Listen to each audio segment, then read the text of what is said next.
What does being your best self look like?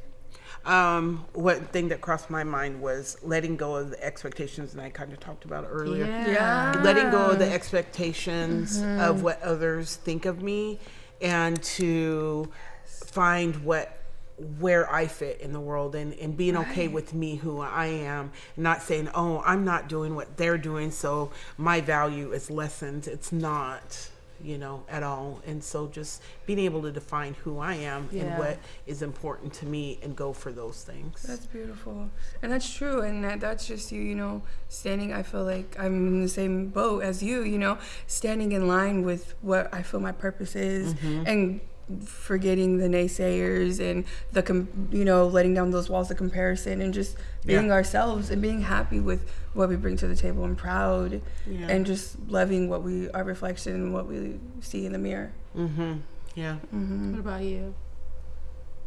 I forgot the question. What does being your best self as a woman look like to you?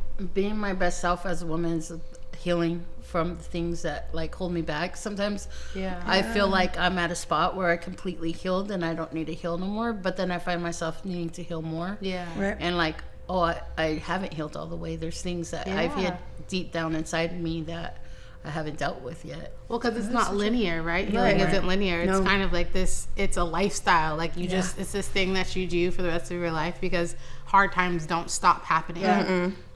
As you go through life, other things are going to happen, other things will affect you, and it's like, how do I deal with this now? Mine would probably be to piggyback off of yours. I feel like I'm like a recovering people pleaser. I need a group just for being a people pleaser. But I think as a woman, that's ingrained in you to constantly be like, what can I do for others and how can I be? And so constantly practicing and unpacking that is probably it's always leading me to being my best self. And still being nurturing and caring without pouring out so much of yourself that there's nothing left. I mean, as women, I feel like women are constantly trying to deplete themselves to please everybody. You know what I'm saying? And so we forget on who we are as an individual. We're expanders.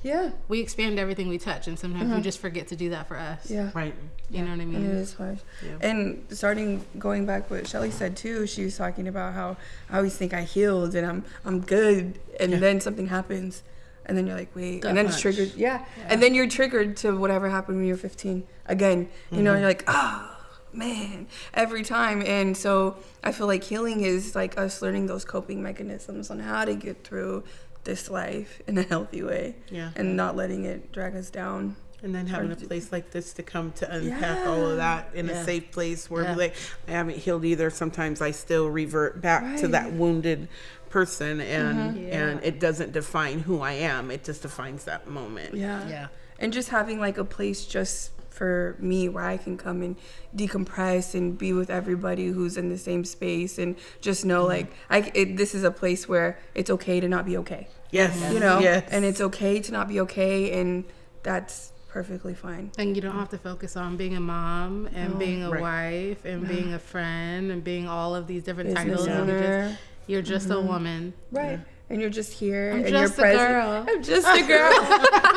And your presence is a present, and that's how it is, and that's how it should be, and that's why it's so important that everybody should have this type of space. I totally agree with that.